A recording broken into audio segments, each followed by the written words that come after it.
জন্মাষ্টমী সত্যি চলে গেছিলাম দর্শন করতে। আর বাইরে দেখলাম ভীষণ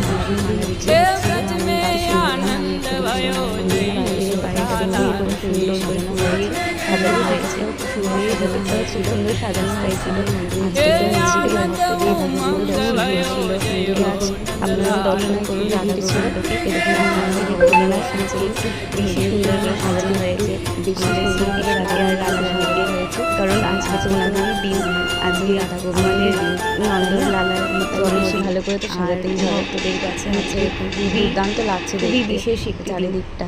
যারা এই ভক্তদের কাছে এই দিনটা খুবই স্পেশাল। রাত 12টা পর্যন্ত নির্জলা উপোস থেকে তারপর অনুকল্প প্রসাদ গ্রহণ করে।